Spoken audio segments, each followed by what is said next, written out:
Bonjour, bienvenue dans cette deuxième vidéo de la série de l'été dédiée à la géographie biblique. Le premier épisode sur Jérusalem, si vous l'avez raté, est disponible dans les fiches et en description. Aujourd'hui, on va parler d'un des lieux les plus emblématiques de Palestine, la mer Morte. Comme on va le voir, peu d'épisodes bibliques en fait ont un rapport avec cette région. C'est une région qui est devenue intéressante au milieu du XXe siècle avec la découverte des manuscrits de la mer Morte. Comme je disais, le parcours biblique sera rapide. On trouve une première mention de la mer Morte dans la Genèse et l'épisode illustre les tensions politiques en Canaan au début du ministère d'Abraham. En fait, il y a bisbille entre plusieurs rois de la région. Il est dit au verset 3 du chapitre 14, je cite, « Ces derniers rassemblèrent leurs troupes dans la vallée de Siddim que recouvre aujourd'hui la mer Morte. » Alors, petite précision, je viens de lire dans la traduction Bible du Semeur qui fait le même choix que la nouvelle Bible en français courant pour traduire la fin du verset 3 en mer Morte.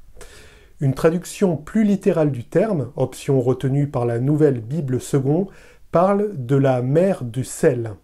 On verra dans la suite de cette vidéo que le terme est très à propos.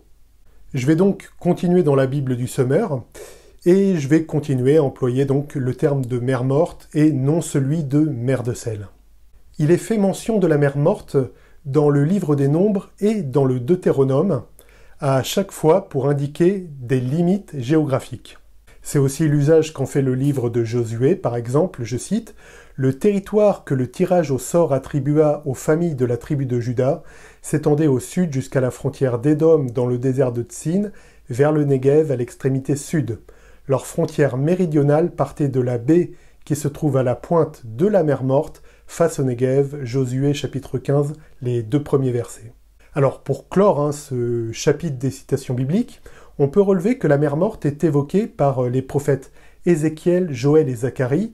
Ce dernier en fait même une image de la vitalité liée à la venue du Seigneur. Je cite, « En ce jour-là, des eaux vives jailliront de Jérusalem et couleront, moitié vers la mer Morte et moitié vers la Méditerranée. Il en sera ainsi, l'été comme l'hiver. » Zacharie chapitre 14, verset 8. La situation géographique de la mer Morte est unique au monde.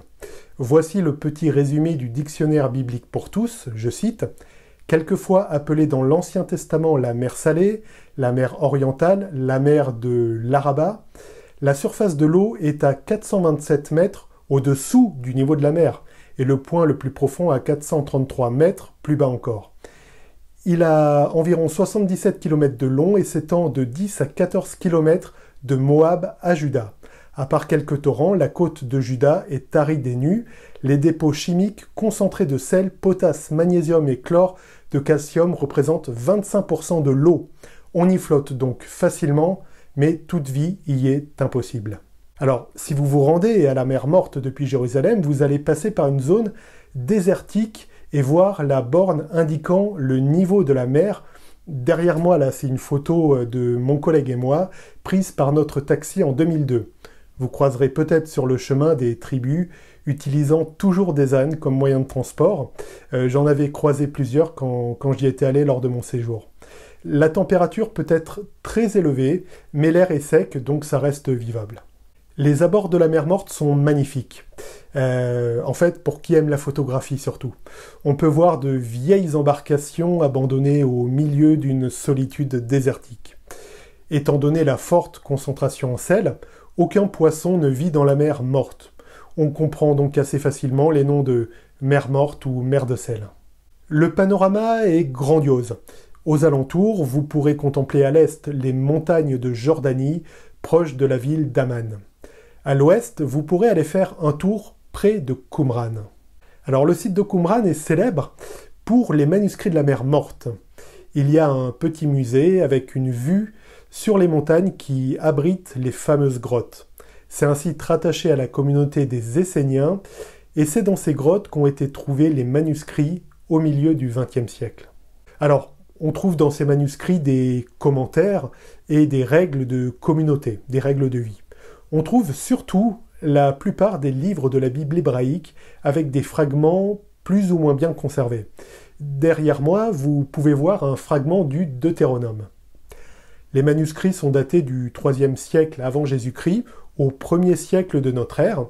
Vous trouverez en description de la vidéo un lien vers le site Dead Sea Scrolls et la notice qui concerne le manuscrit derrière moi. Alors, je vous laisse aussi le lien vers un épisode de In Principio qui traitait spécifiquement des manuscrits de la Bible. Alors, le lien direct entre la communauté des Esséniens et la rédaction de ces manuscrits est incertaine et débattue. En effet, il peut s'agir de copies de la Bible hébraïque provenant de Jérusalem et mises en sécurité à Qumran après l'occupation romaine. Si cette théorie est juste, les Esséniens ne seraient pas les copistes des manuscrits bibliques, mais seulement leurs gardiens. Alors, visiter la mer Morte, c'est aussi la tentation de s'y baigner, c'est une mer, hein. Étant donné la concentration exceptionnelle en sel, on flotte sans aucun effort. On peut même lire le journal en faisant la planche. Toutefois, attention, il ne faut pas se baigner plus d'un quart d'heure et il faut vite se rincer, sans quoi la peau commence à être sérieusement attaquée par le sel et aussi attention aux yeux. On trouve enfin tout un commerce de soins à base de boue miraculeuse et argileuse, soi-disant bénéfique pour tout un tas de maux et de maladies. À vrai dire, j'ai testé un bain de boue et à part l'envie de me rincer rapidement, j'ai pas été séduit plus que ça par ce genre d'attraction. Donc si vous avez l'occasion d'aller en Palestine, ne ratez pas l'occasion de visiter la mer Morte. C'est un dépaysement garanti. Vous trouverez dans la description de la vidéo un lien vers un article de mon ancien blog La Colombe avec quelques photos de Jérusalem et de la mer Morte que j'avais prises à l'époque. Merci beaucoup d'avoir regardé cette vidéo, n'hésitez pas à vous abonner et éventuellement à commenter, à liker, et je vous dis à vendredi prochain pour le 3e épisode de cette série de l'été. Alors on va aller un peu plus au nord et je vous emmène sur les rives du Jourdain. Je vous dis à bientôt, soyez bénis, ciao.